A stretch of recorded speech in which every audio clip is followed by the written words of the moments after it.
നമ്മളെ കണ്ണൂർ ജില്ലയിൽ പയ്യാവൂർ കാഞ്ഞിരക്കൊല്ലി വരുന്നവര് ഈ ഒരു വാട്ടർഫാൾസും കൂടി മിസ് ചെയ്യാണ്ട് വന്നിട്ട് പയ്യാവൂർ കാഞ്ഞിരക്കൊല്ലി എൻജോയ് ചെയ്യുക. ഗായ്സ്, ഇതാണ് ആ വാട്ടർഫാൾസ്. ഒരു കാട്ടിന്റെ ഉള്ളിലാണ്. കാട് വെച്ച് കഴിഞ്ഞാൽ മൊത്തം ഒരു ഫോറസ്റ്റ് ആണ്. അത്യാവശ്യം നാട്ടിലായിരിക്കും നമ്മളെ ഈ ചെറിയൊരു നാട്ടുകാർക്ക് അറിയാം.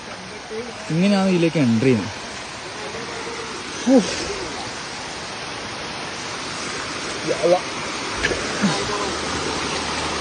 സംഭവം വലിയ ക്രൗഡോ കാര്യങ്ങളോ ഒന്നും. നമ്മളൊരു ഫാമിലിയിലായിട്ട് വന്നു കഴിഞ്ഞാൽ അത്യാവശ്യം എൻജോയ് ചെയ്ത് പോകാൻ പറ്റുന്നൊരു സ്ഥലമായി. ഇപ്പോൾ സൺഡേ ആണ്. സൺഡേ തന്നെ നമ്മൾ മാത്രമേ ഉള്ളൂ. കാരണം അധികം ആയിരിക്കും നാട്ടിലുള്ള പേർക്കല്ലാണ്ട് പുറമെല്ലാം ആയിരിക്കും നല്ലൊരു പ്ലേസ് അറിയില്ല.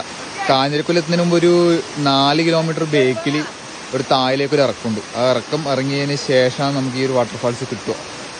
ആ സ്ഥലത്തിൻ്റെ പേര് എനിക്ക് പ്രോപ്പറായിട്ട് അറിയില്ല. കണ്ണൂർ ജില്ലയിൽ പയ്യാവൂർ കാഞ്ഞിരക്കൊല്ലി വരുന്ന വഴിക്കുള്ളൊരു ചെറിയൊരു വാട്ടർഫാൾസ്. പയ്യാവൂർ കാഞ്ഞിരക്കൊല്ലി വരുമ്പോൾ ഒരു മിസ് ചെയ്യാണ്ട് പോവാം. ഈ വാട്ടർഫാൾ ചെറുതാണെങ്കിലും വൈബ് ചേട്ടാ. ഒരു കാട്ടിന്റെ അടുക്ക് ഫാമിലിയിലായിട്ട് വന്നു കഴിഞ്ഞാല് എൻജോയ് ചെയ്തു. സുഹൃത്തുക്കൾ മാത്രമേ ഉള്ളൂ. അടിച്ചു പൊളിച്ചു. അളകാപുരി നമ്മള് നേരത്തെ പിന്നെ ആ സ്ഥലത്തിന്റെ പേര് നമുക്ക് അറിയില്ല. സ്ഥലത്തിന്റെ പേരറിയില്ല.